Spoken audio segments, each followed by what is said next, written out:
Adam alaihissalam, Bapak manusia, merupakan manusia pertama yang menjadi cikal bakal manusia di seluruh dunia. Adam alaihissalam diciptakan Allah Subhanahu wa Ta'ala dari tanah. Lalu, bagaimana kisah lengkap Adam alaihissalam, penciptaan, permusuhan dengan iblis, kisah Adam dan istrinya, dan perjalanan hidup Adam hingga akhir hayatnya di muka bumi sebagai Khalifatul fil Ard? Temukan jawaban dalam biografi lengkap Adam alaihissalam. Assalamualaikum warahmatullahi wabarakatuh. Kembali lagi di Usman Top Channel, channel yang menginspirasi, mengedukasi, dan menghibur. Pada video kali ini, Usman Top Channel akan mengangkat kisah Nabi Adam alaihissalam sebagai bapak manusia sekaligus Khalifatul fil Ard. Tetap stay tune di Usman Top Channel. Biografi Nabi Adam. Kisah Nabi Adam alaihissalam. Allah menciptakan Nabi Adam sebagai manusia pertama di dunia. Sebagai umat Islam, mempercayai dan mengimani adanya Nabi dan Rasul Allah merupakan satu di antara 6 rukun iman. Penciptaan Nabi Adam sebagai khalifah di muka bumi dituliskan Allah dalam Al-Quran surat Al-Baqarah, sedangkan penciptaan manusia pertama Adam alaihissalam dari tanah telah banyak dibicarakan pada ayat-ayat Al-Quran. Antara lain pada surat Al-Hijr ayat 26, dari lumpur hitam. Berdasarkan surat Al-Hijr ayat 28, dari tanah liat kering. Berdasarkan surat Ar-Rum ayat 20, dari tanah. Berdasarkan surat Fatir ayat 11, dari tanah. Berdasarkan surat Shad ayat 71, dari tanah liat. Berdasarkan surat Ghafir ayat 40, dari tanah. Sedangkan pada surat Al-Furqan ayat 54 dinyatakan bahwa manusia diciptakan dari air. Ayat ini menerangkan bahwa Allah menciptakan manusia pertama Nabi Adam alaihissalam dari tanah kering seperti tembikar dan keras seperti tanah yang telah dipanggang. Di dalam Al-Quran banyak ayat yang menyebutkan bahwa manusia diciptakan dari tanah, dan yang lain menyebutkan bahwa ia diciptakan dari tanah liat, serta di sini disebutkan tanah kering seperti tembikar, tanah liat yang dipanggang dengan bara yang panas untuk menjaga ia tetap bersatu, tidak bercerai-berai. Kekuatan manusia seolah-olah sama dengan tanah liat yang telah masak agar menjadi tanah kering yang bagian-bagiannya melekat dengan kuat. Apabila tidak ada hal tersebut, tentu dia tidak akan dapat mempertahankan dirinya dari bahaya dan musuh-musuhnya, dari manusia lain atau binatang-binatang buas, maka ia akan hancur berkeping-keping menjadi santapan burung-burung dan binatang-binatang. Sebagaimana tanah yang belum dimasak bertaburan diterbangkan angin. Dari berbagai pernyataan ayat-ayat dalam Al-Quran tentang bahan penciptaan manusia, maka terdapat 2 bahan, yaitu air dan tanah. Sedangkan macam tanah yang sering dijelaskan dalam tanah liat, suatu jenis tanah yang tersusun oleh partikel yang sangat halus dengan ukuran diameter partikel kurang dari 2 mikron. Jenis tanah ini memiliki sifat-sifat fisik yang plastis bila mengandung air. Secara kimia, larutan tanah liat dalam air memiliki kapasitas tukar kation, yaitu dapat mengikat ion atau senyawa kimia lainnya yang bermuatan listrik, tetapi dengan ikatan yang tidak terlalu kuat, sehingga ion yang terikat bisa berganti-ganti dengan mudah. Tanah jenis ini pula lah yang biasa dipakai sebagai bahan untuk membuat tembikar, sementara proses penciptaannya amat sedikit diketahui. Dalam surat Al-Baqarah ayat 30-39 dijelaskan, para malaikat sempat bertanya tujuan penciptaan manusia yang bisa membuat kerusakan di bumi, tetapi Allah menjawab hal itu dengan bijaksana. Isi dari surat Al-Baqarah ayat 30 sebagai berikut, yang artinya, dan ingatlah ketika Tuhanmu berfirman kepada para malaikat, aku hendak menjadikan khalifah di bumi. Mereka berkata, apakah engkau hendak menjadikan orang yang merusak dan menumpahkan darah di sana, sedangkan kami bertasbih memujimu dan menyucikan namamu? Dia berfirman, sungguh aku mengetahui apa yang tidak kamu ketahui. Isi dari surat Al-Baqarah ayat 30 sebagai berikut. Dikutip dari buku Kisah Para Nabi oleh Ibnu Katsir, Nabi Adam diciptakan oleh Allah Subhanahu wa Ta'ala dari tanah dengan hanya mengucapkan perintah kun fayakun, sebagaimana firman Allah dalam Al-Quran surat Ali Imran ayat 59, yang artinya, sesungguhnya perumpamaan atau penciptaan Isa bagi Allah seperti penciptaan Adam. Dia menciptakannya dari tanah, kemudian dia berkata kepadanya, jadilah, maka jadilah sesuatu itu. Surat Ali Imran ayat 59. Dalam hadis riwayat Bukhari, Nabi Muhammad SAW bersabda bahwa Nabi Adam memiliki tinggi hingga 60 hasta dengan rambut yang lebat. Sesungguhnya Allah telah menciptakan Adam dalam bentuk seorang laki-laki yang tubuhnya sangat tinggi dan rambutnya sangat lebat. Tubuhnya seperti pohon kurma yang menjulang sangat tinggi. Kemudian Allah Subhanahu wa Ta'ala ajarkan semua hal kepada Nabi Adam agar ia memahaminya. Hal ini dijelaskan dalam Al-Quran surat Al-Baqarah ayat 31. Setelahnya Allah menciptakan Siti Hawa dari diri Nabi Adam sebagai pasangannya. Hal ini tertulis dalam Al-Quran surat An-Nisa ayat 1 yang artinya, wahai manusia, bertakwalah kepada Tuhanmu yang telah menciptakan kamu dari diri yang satu, Adam, dan Allah menciptakan pasangannya, Hawa, dari dirinya. Dan dari keduanya, Allah memperkembangbiakan laki-laki dan perempuan yang banyak. Bertakwalah kepada Allah yang dengan namanya kamu saling meminta, dan peliharalah hubungan kekeluargaan. Sesungguhnya Allah selalu menjaga dan mengawasimu. Kemudian Allah persilahkan Nabi Adam dan Siti Hawa untuk tinggal di surga dan menikmati semua nikmatnya. Hanya saja Allah melarang Nabi Adam dan Hawa untuk mendekati satu di antara banyak pohon di dalam surga. Dalam surat Al-Baqarah ayat 35 yang artinya, dan Allah berfirman, wahai Adam, tinggallah engkau bersama istrimu dalam surga dan makanlah apa saja yang kamu berdua sukai, tetapi janganlah kamu berdua mendekati pohon yang satu ini. Apabila kamu mendekatinya, kamu berdua termasuk orang-orang yang zalim. Mengetahui larangan tersebut, Iblis menggoda Nabi Adam dan Siti Hawa untuk memakan buah yang dilarang oleh Allah.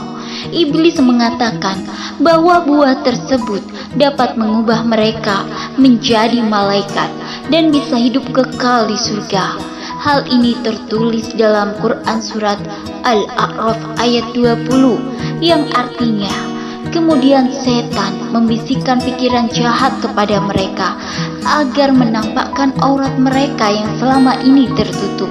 Dan setan berkata, Tuhanmu hanya melarang kamu berdua mendekati pohon ini agar kamu berdua tidak menjadi malaikat atau tidak menjadi orang yang kekal dalam surga. Akibatnya, Nabi Adam dan Siti Hawa diusir dari surga. Mereka berdua pun diturunkan ke bumi dan dipisahkan seperti ditulis dalam Al-Quran surat Al-Baqarah ayat 36, yang artinya, lalu setan memperdaya keduanya dari surga sehingga keduanya dikeluarkan dari segala kenikmatan ketika keduanya di sana di surga. Dan kami berfirman, turunlah kamu, sebagian kamu menjadi musuh bagi yang lain, dan bagi kamu ada tempat tinggal dan kesenangan di bumi sampai waktu yang ditentukan. Sebelum itu, Nabi Adam dan Siti Hawa memohon ampun kepada Allah seraya bertaubat atas dosa yang dilakukannya. Hal ini tertulis dalam surat Al-A'raf ayat 23, yang artinya keduanya berkata, Ya Tuhan kami telah menzalimi diri kami sendiri. Jika Engkau tidak mengampuni kami dan memberi rahmat kepada kami, niscaya kami termasuk orang-orang yang rugi. Sebelum membisikkan godaan kepada Nabi Adam dan Siti Hawa, iblis diketahui tidak menyukai mereka. Bahkan ia bersikap sombong dan enggan mematuhi perintah Allah untuk bersujud di depan Nabi Adam. Dalam Quran surat Al-Hijr ayat 30-31, Allah berfirman agar malaikat dan iblis sujud di hadapan Nabi Adam, namun ia mengingkari perintah Allah. Dalam surat Al-Hijr ayat 30-31, yang artinya, maka bersujudlah para malaikat itu semuanya bersama-sama, kecuali iblis. Ia enggan ikut bersama-sama para malaikat yang sujud itu. Iblis beralasan bahwa ia lebih mulia dibandingkan Nabi Adam, sebab Nabi Adam hanya diciptakan dari sebuah tanah, sedangkan ia diciptakan Allah dari api. Allah pun mengusir iblis dari surganya sesuai dalam Quran surat Al-A'raf ayat 18, yang artinya Allah berfirman, keluarlah kamu dari sana dalam keadaan terhina dan terusir. Sesungguhnya barang siapa di antara mereka ada yang mengikutimu, pasti akan aku isi neraka jahanam dengan kamu semua. Allah menciptakan Nabi Adam dengan tujuan hendak menjadikan ia sebagai khalifah pertama di bumi. Hal itulah mukjizat yang diterima Nabi Adam dari Allah, seperti disebutkan dalam Quran surat Al-Baqarah ayat 30.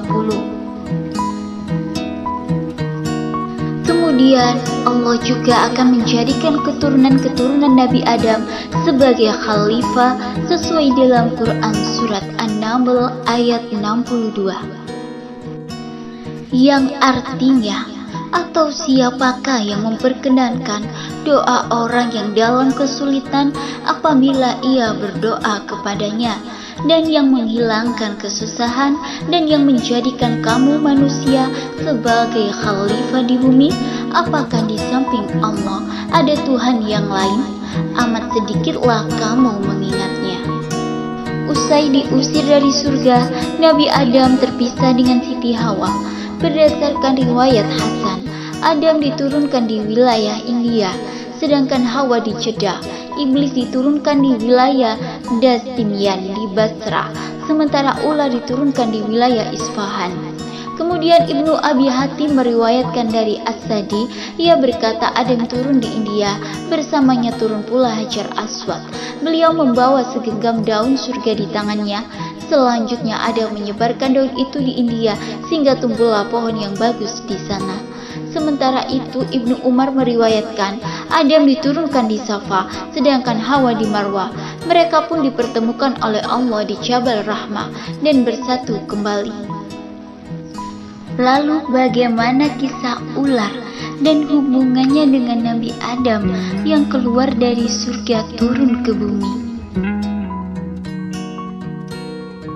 Menurut riwayat Abdul Razak dan Ibnu Zaris dari Ibnu Abbas dan berkata, sesungguhnya iblis menawarkan dirinya kepada setiap binatang melata agar dapat membawanya masuk ke surga dan berbicara kepada Adam dan istrinya. Namun semua hewan menolak tawaran itu. Lalu ia berkata kepada ular, aku akan melindungi dirimu dari gangguan Adam, dan engkau ada dalam jaminanku jika engkau memasukkan aku ke dalam surga. Selanjutnya diriwayatkan, maka ular itu membawa iblis di antara dua taringnya, lalu masuk ke dalam surga. Ketika itu ular masih berjalan dengan 4 kakinya. Di akhir peristiwa ini, kemudian Allah menjadikannya berjalan di atas perutnya. Ibnu Abbas berkata, maka bunuhlah ular dimanapun kalian mendapatinya. Pendamlah makhluk yang pernah mendapat jaminan dari musuh Allah itu. Ular naga disebut menjadi makhluk penjaga istana iblis. Laknatullah ini memberikan kedudukan khusus kepada bangsa ular karena jasanya di langit yang telah berhasil membantunya untuk bisa mengeluarkan Adam dan Hawa dari surga. Begitu besar jasa ular terhadap iblis, sehingga hewan ini diletakkan sebagai pembantu yang paling dekat dengannya. Bahkan ular menjadi penjaga di istananya. Seperti diketahui, ular yang terkuat di dunia adalah ular naga. Maka makhluk inilah yang menjadi penjaga utama istana iblis.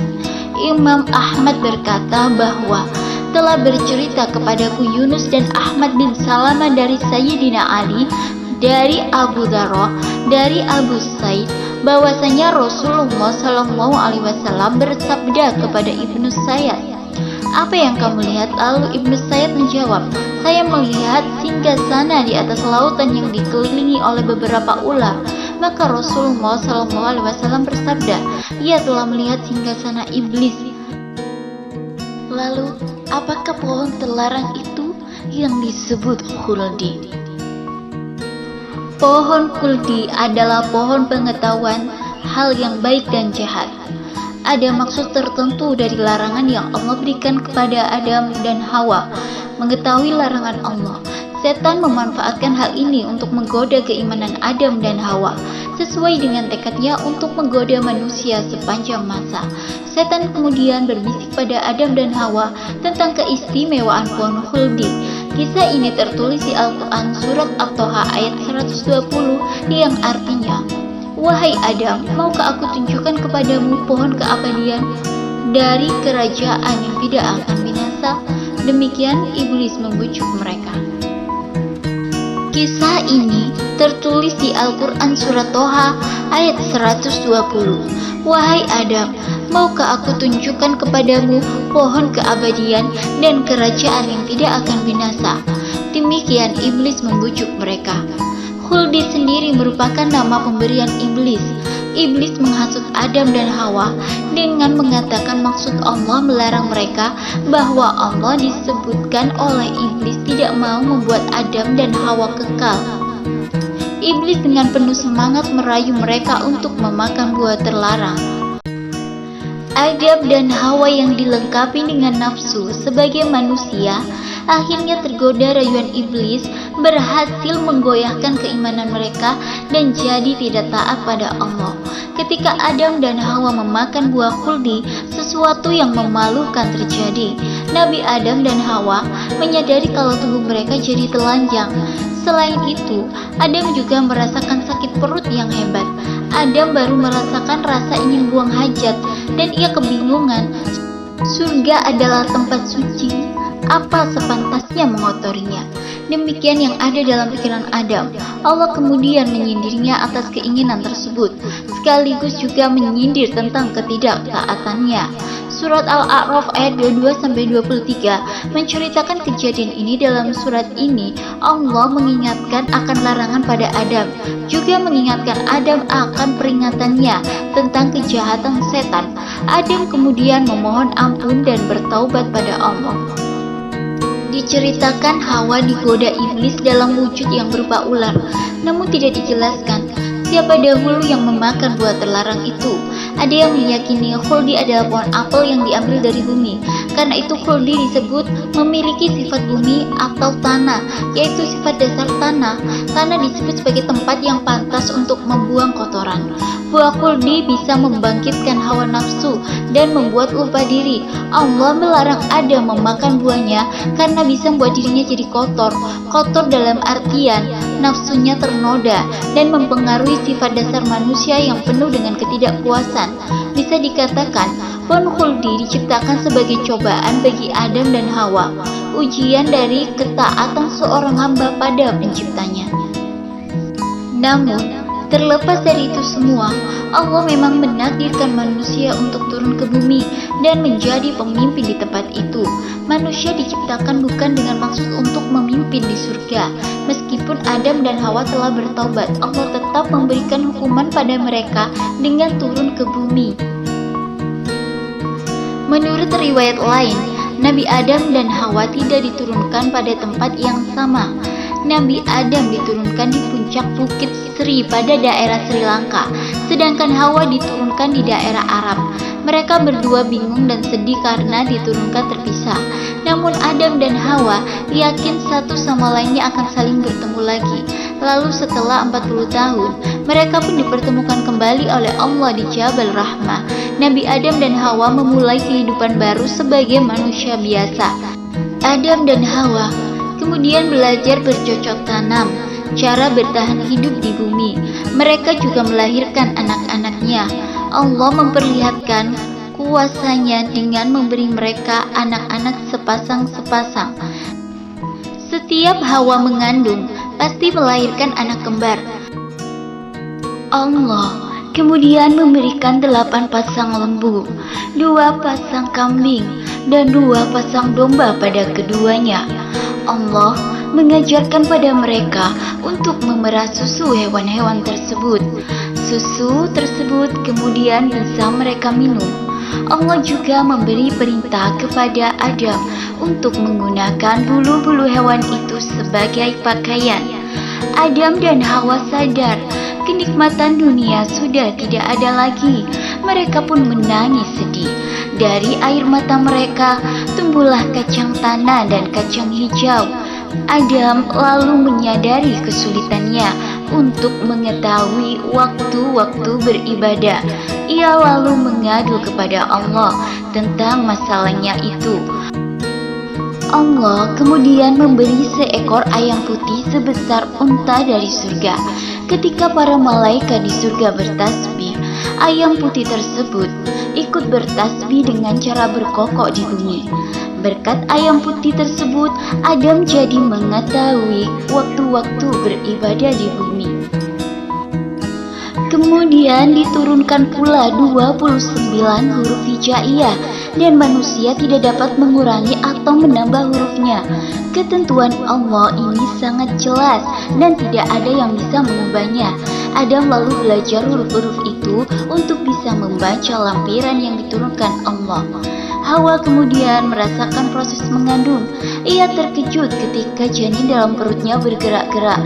Hawa tidak yakin dari mana tempatnya yang bergerak di perutnya itu akan keluar.